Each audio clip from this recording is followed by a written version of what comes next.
Tengan todos ustedes muy buenos días, muy buenas tardes, muy buenas noches, muy buenas noches. Suscríbete a mi canal. Estaré continuando la explicación, esta redacción de mi travesía que logro a mis 18 años de Perú a Venezuela. Una vez que nos subimos a estos vehículos, que serían las camionetas, las van. Recuerdo que muchos se iban ligeros, sin equipaje, otros llevaban una bolsa negra, otros un bolsito. Subieron a esa camioneta 3 mujeres. Ojo, subieron a esa camioneta 3 mujeres, porque nosotros de los 3 fuimos uno de los primeros que ingresamos. Luego ingresaron unas mujeres. Luego habremos entrado, qué sé yo, 12, 13, 14, 18 personas, ¿no? Habían personas que estaban sentadas en el pasillo. La capacidad creo que son de 16, 18 personas o 14 personas. Muy bien, hemos emprendido nosotros de noche. Y recuerdo que empezamos a recorrer unos caminos donde olía a estiércol de vaca. Y estábamos pasando, era por haciendas, ¿verdad? O fundos, como dicen en Venezuela, fundos, haciendas, terrenos, actos, ¿no? Entonces empezamos a cruzar y había el copiloto que se bajaba, abría la tranquera o la puerta del rancho o del terreno y seguíamos cruzando. Y fuimos cruzando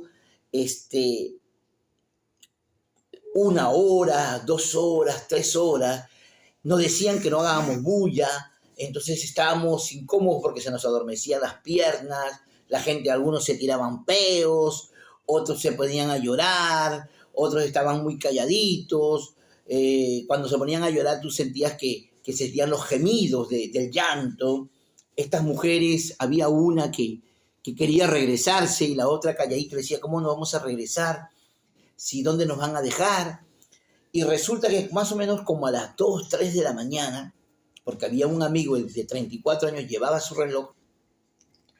Él, por ejemplo, él calculó, y habían como 3 horas, casi 4 horas, que él agarra y dice, ya llevamos como 4 horas, 3 horas y pico, dice, y estamos siguiendo y no nos dicen a dónde vamos.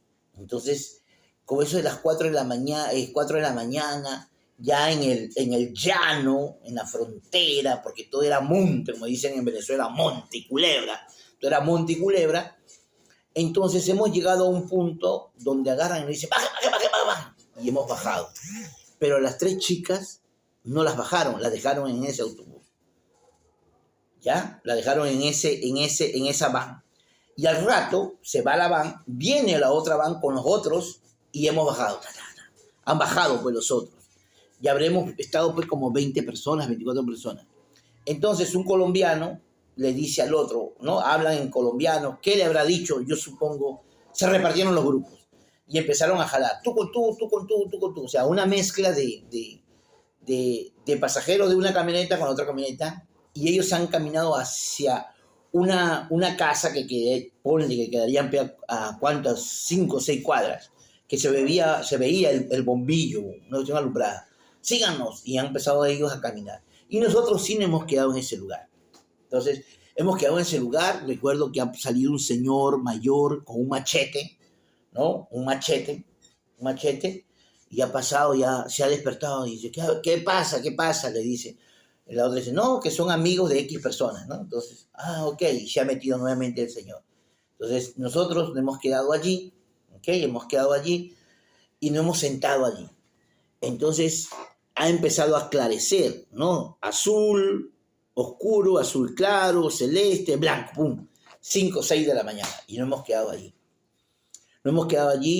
Y entonces el señor del machete ha salido, se ha puesto me acuerdo que tenía unas botas plásticas, pero hasta la rodilla. Y ha empezado a caminar. Y se ha alejado.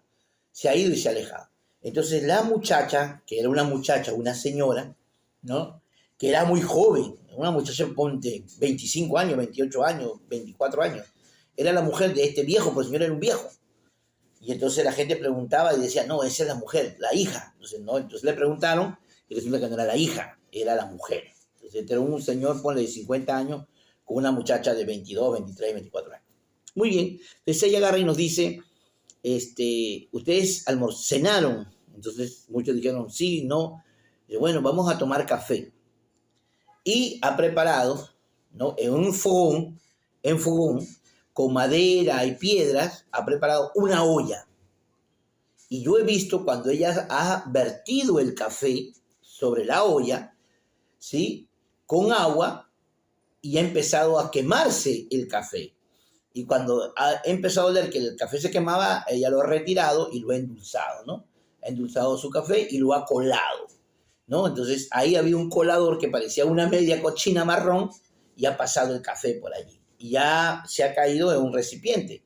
Y nos ha empezado a dar vasitos plásticos chiquititos.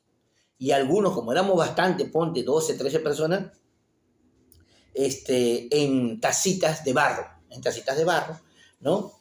Que decía Venezuela, otros decían el páramo, ¿no? Entonces había unos con unas florcitas, entonces nos han, nos han dado cafecito, ¿no? Entonces, obviamente, un cafecito pequeño, que en Venezuela es normal, en el Perú nosotros tomamos café en taza grande, ¿no? Entonces, todos nos hemos quedado así sorprendidos, un poquito de café, ¿no? Algunos han repetido, ¿no? X, Y, Z, papá, listo. Y estamos allí, entonces dijeron, no se vayan a ningún lado, quédense aquí, no estén caminando. Obviamente había unos que estaban caminando, ¿no? Porque ya se aburrían, hasta que más o menos a las 8 de la mañana ha llegado un joven con lo que posteriormente, después vamos a saber que es harina pan. Entonces, había traído 2 paquetes amarillos donde traía una harina y la señora ha echado agua y ha amasado y nos ha hecho unas arepas en fogón, ¿no? Y nos ha echado 2 arepitas delgadas y pequeñitas para cada uno y nos ha rallado queso y nos ha dado la arepa con queso rallado. 2 arepitas pequeñas, así, ¿no? Pues éramos como 14. Entonces, nos ha dado esa harina pan. No hemos comido, ¿no? Y ahí hemos esperado más o menos como hasta las 12 del mediodía, 1 de la tarde, y después han agarrado y ha venido una van otra vez, nos ha subido y nos han movido más o menos como 2 horas. Y habían pedazos que se subía a la carretera, a una carretera, y avanzábamos como personas normales, veíamos gente y después se metían a otro terreno verde, ¿no? Pasábamos y seguíamos avanzando y después salía otra vez a la carretera, ¿no? Y seguíamos la carretera. Hasta que habremos llegado hasta las 4 o 5 de la tarde y ya no hemos llegado a un lugar, ¿verdad? Y nos han dejado allí. Allí donde nos han dejado eran 2 personas, varones, 2 señores altos, ¿no? Llaneros, que hablaban o montunos, hablaban raro, bueno, no se le entendía. Obviamente no lo entendíamos porque recién estábamos acostumbrados al dialecto, pues, ¿no? De cómo habla la gente del campo, ¿no? Entonces, resulta allí de que en ese proceso, ¿ves? De que hemos estado allí, han pasado toda esa... Y en la noche, ha llegado la noche, no habíamos almorzado más que las arepitas, no hemos cenado y hemos amanecido allí, ¿no? Amanecido allí. Y me acuerdo que nuestro amigo, ¿verdad? El de la bolsita negra, él se había robado todos los papeles higiénicos por donde él pasaba, ¿no? Por donde él pasaba se robaba los papeles higiénicos, se robaba los jabones, y entonces en el monte no había baño. Entonces, cuando uno le decían, señor, el baño, ¿me presta su baño? Ah, muchacho, por ahí, vaya por ahí, allá para el monte. Y decía, para el monte. O sea, uno no entendía y decía, no, están diciendo que vaya para el monte. Y yo habré vivido en Coma, kilómetro 11, La Balanza, habré sido un hombre de clase baja, pero jamás he cagado en un silo, ni he cagado en el suelo, ni siquiera he cagado en vacín. Siempre he tenido una poseta, pues, ¿no? Un water, como decimos. Entonces, me tocó cagar en el monte. Entonces, fui para el monte. Gracias a Dios, a nuestro amigo tenía papel higiénico y pudimos asearnos con papel higiénico, pues, ¿no? Cada vez que teníamos que ir al baño. Bueno, teníamos un hambre. Ahí uno empieza a valorar lo que es dormir en una cama, lo que es tener una taza, un plato. Valora esa comida que ingieres en la mañana, en la tarde, en la noche, así sea un pollo con arroz o un arroz con huevo frito, ¿verdad? Porque en esos momentos es que uno empieza a valorar y ese lazo que uno siempre debe tener hacia sus inicios, a sus inicios. Porque cuando uno pierde ese lazo, pierde la esencia, pues, ¿no?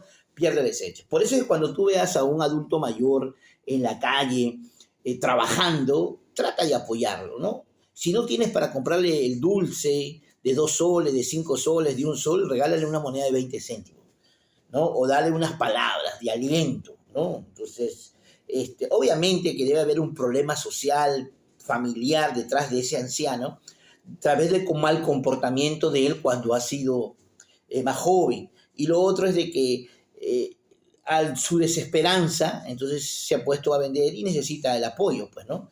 Porque toda gente que sale a la calle a vender, obviamente, lo está empujando una necesidad. No seas ojos omisos, ¿ok? A esas necesidades. Atiende siempre, colabora. 10 céntimos, 20 céntimos también son importantes para un vendedor de la calle. Entonces resulta que entonces que nos hemos quedado allí y nos daba vuelta el estómago, todos empezamos a tener hambre ya, a tener hambre, hasta que en la noche llega el señor, el que manejaba las van, llega y nos hace subir y nos dice, esta es la última noche que vamos a pasar. Así que si nos detienen, estamos cerca. Si nos detienen es culpa de ustedes, no es culpa de nadie. Entonces nosotros asustados hemos subido, hagan silencio y cuando ellos avanzaban de noche, ellos avanzaban con las luces apagadas.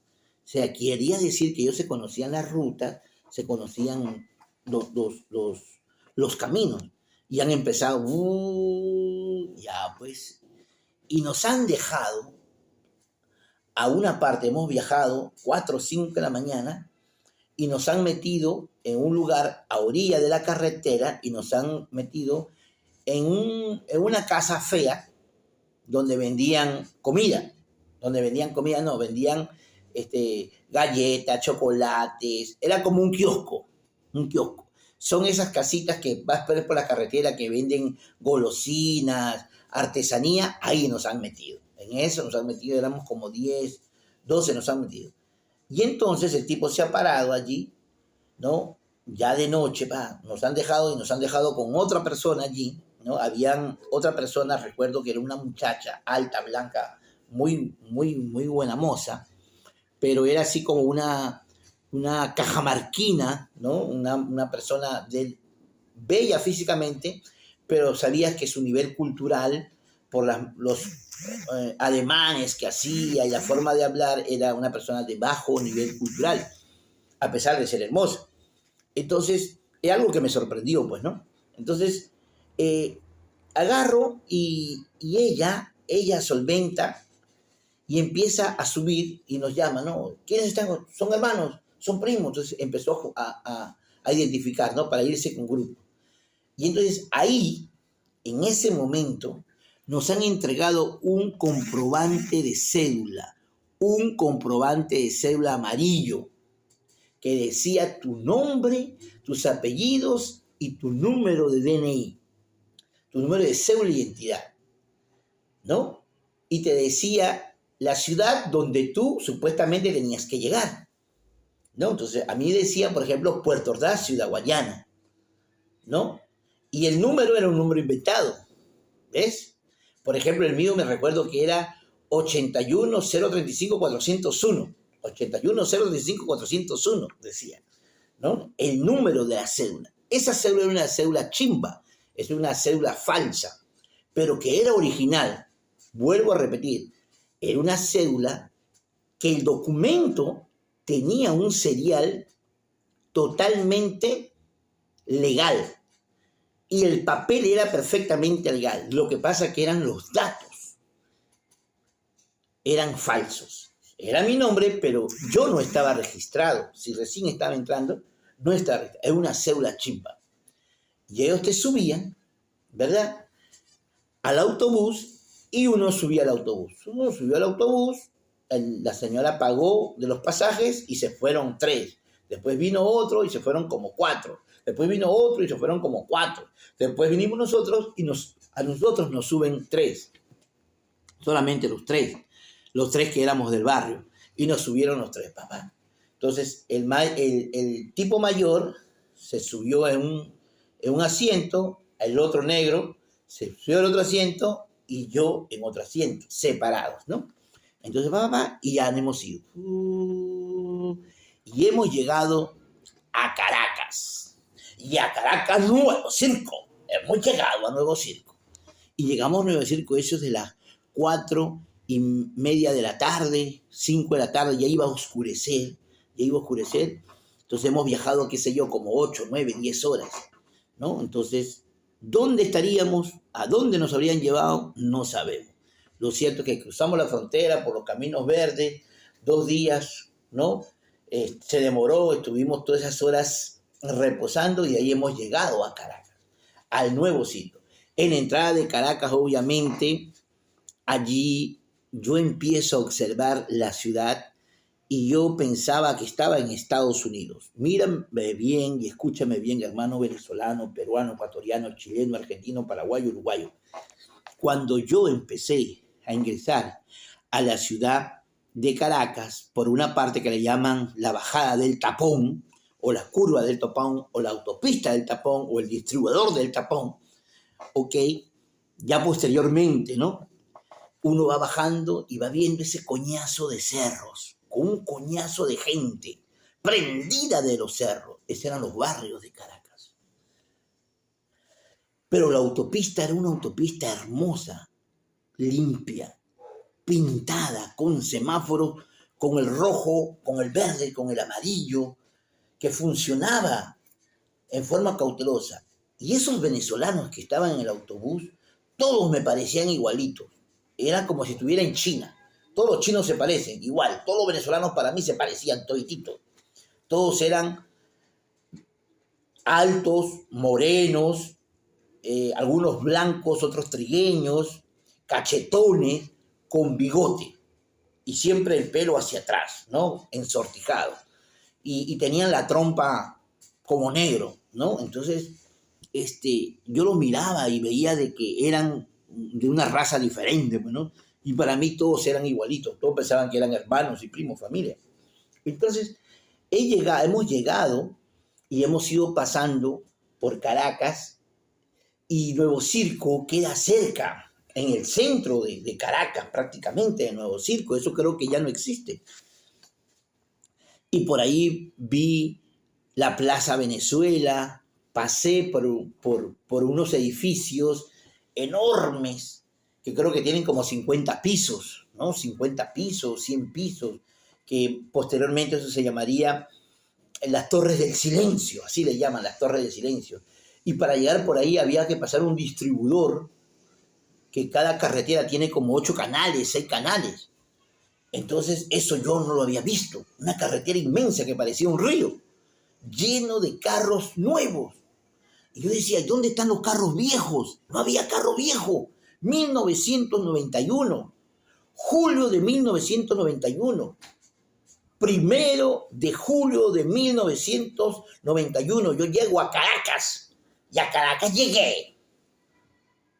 1991 llegué a Caracas.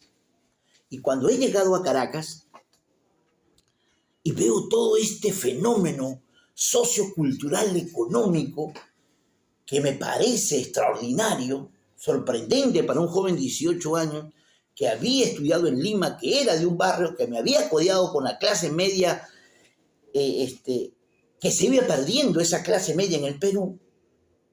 Entonces yo veía simplemente posibilidades, veía que la gente vivía bien. Entonces me di cuenta, ¡epa! Es que vivir bien en Venezuela era normal en Venezuela. O sea, cualquier loco tenía un carro. Cualquier loco tenía que comer.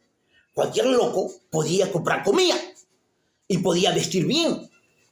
Eso es lo que yo pude observar. Hemos llegado a Caracas y nos han esperado el Nuevo Circo. Y hemos llegado a Nuevo Circo. Y en Nuevo Circo hemos tenido la sorpresa, la amistad, la bendición de que un tío nos recibiera. Un tío familiar mío, mi tío, nos ha recibido y sería amigo y vecino de las otras dos personas que habían viajado, ¿no? Entonces, nos ha recibido mi tío, ya nos habían comprado el pasaje, ya teníamos el pasaje, nos han hecho montar en un autobús. Hemos subido al autobús, nos han dicho los pesos colombianos, cámbienlo a bolívares. Allí uno cambió algunos pesos, lo que tenían. Yo siempre me quedé, a mí siempre me gustó tener billetes de otros países, aún conservo varios de ellos, y los cambiaban por comida, ¿no? Compraban pesos y ahí te daban lo que posteriormente aprendí a comer en mis tardes de invierno, o mis tardes de verano, o mis tardes de primavera con mi café con leche, una cosa llamada cagalera, o también una cosa llamada golfeado, que son dulces tradicionales venezolanos, que vendían allí en Nuevo Circo. Y en Nuevo Circo vi una cantidad de autobuses venezolanos que estaban en desfase de opulencia con respecto a los autobuses de Colombia. Los autobuses de Colombia eran hermosos y nuevos y modernos. En cambio, los de Venezuela se parecían mucho a los peruanos.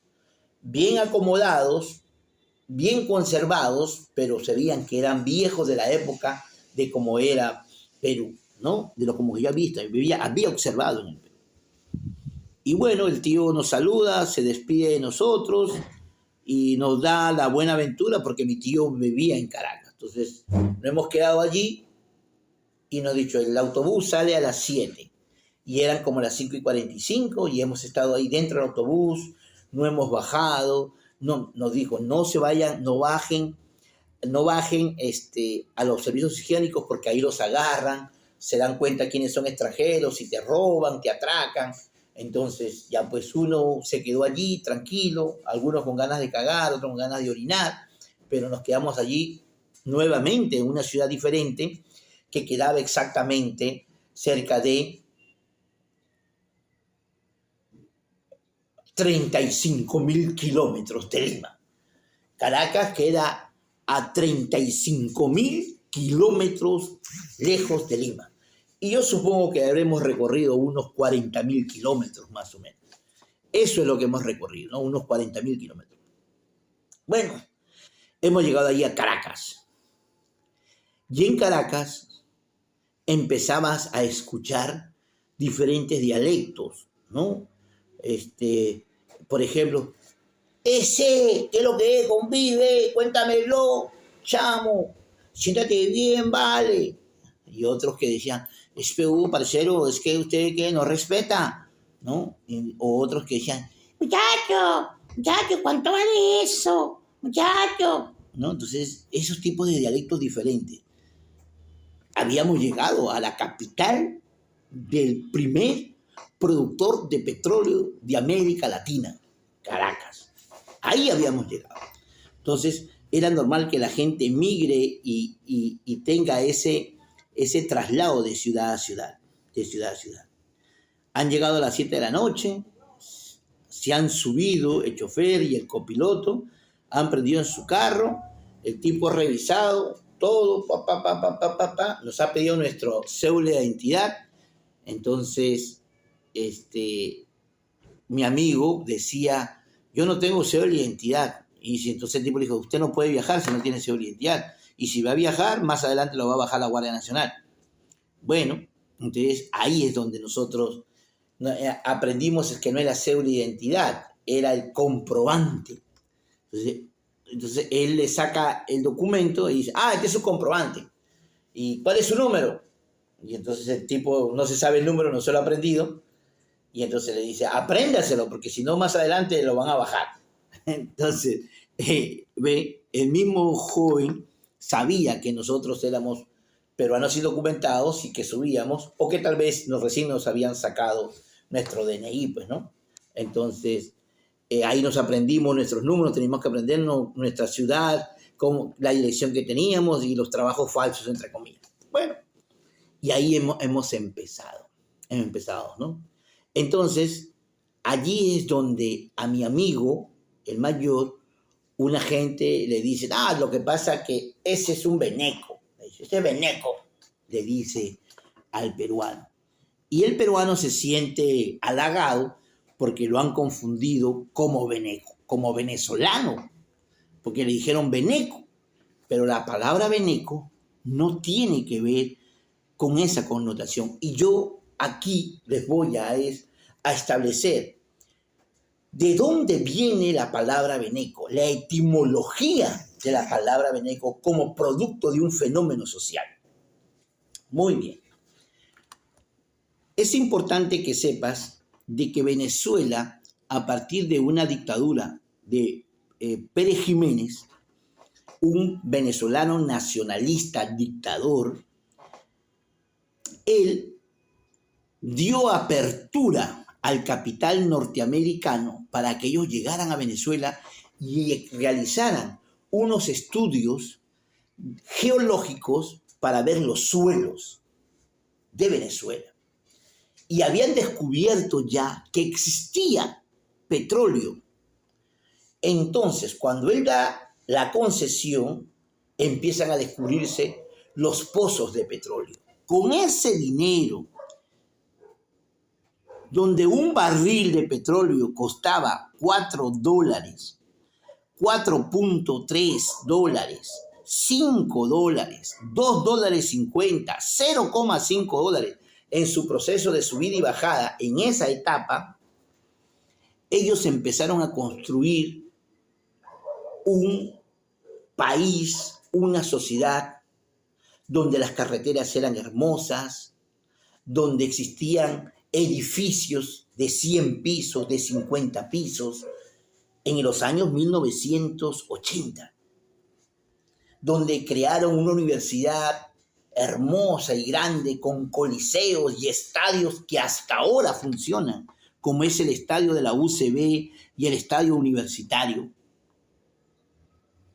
Y empezaron a crear urbanizaciones de gente de clase alta y edificios y condominios, y a los pobres le empezaron a hacer apartamentos y se los daban a crédito a través de ley de políticas habitacionales.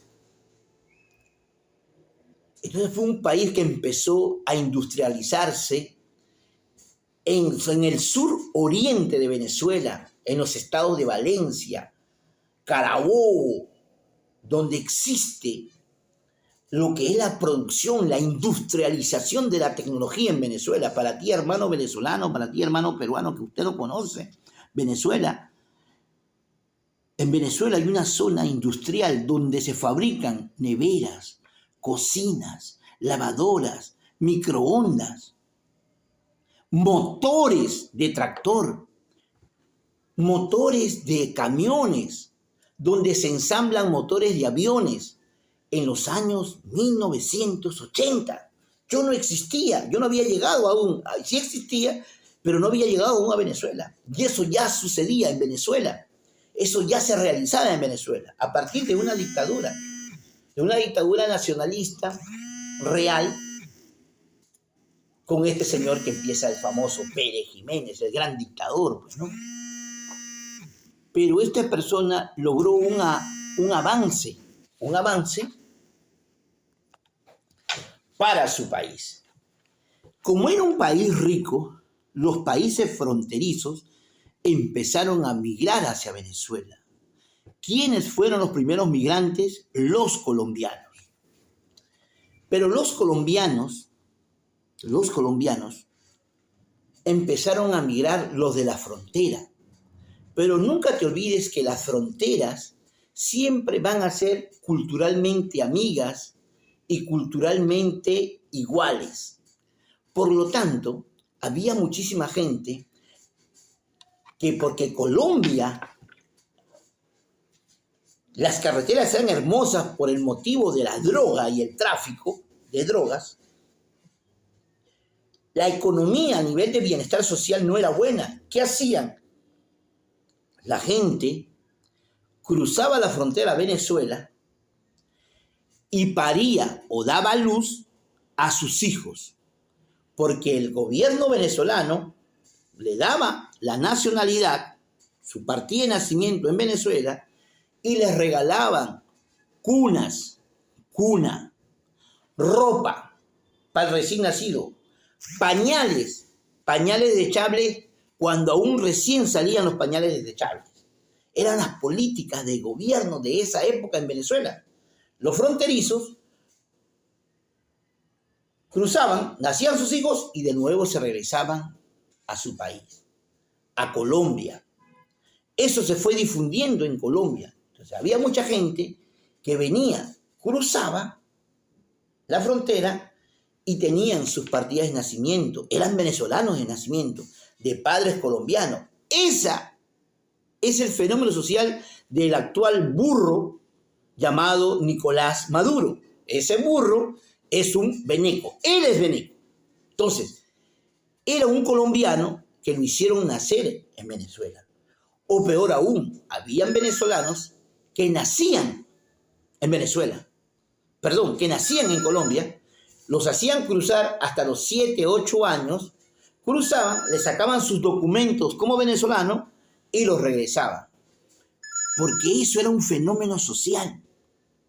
Es por eso que tú vas a encontrar en esas generaciones de los 90, de los 2000, de los 2010, 2005, cuando no había entrado el comandante Mortadelo Chávez Fría al gobierno, que la gran mayoría de guardias nacionales eran colombianos, con partida de nacimiento venezolana.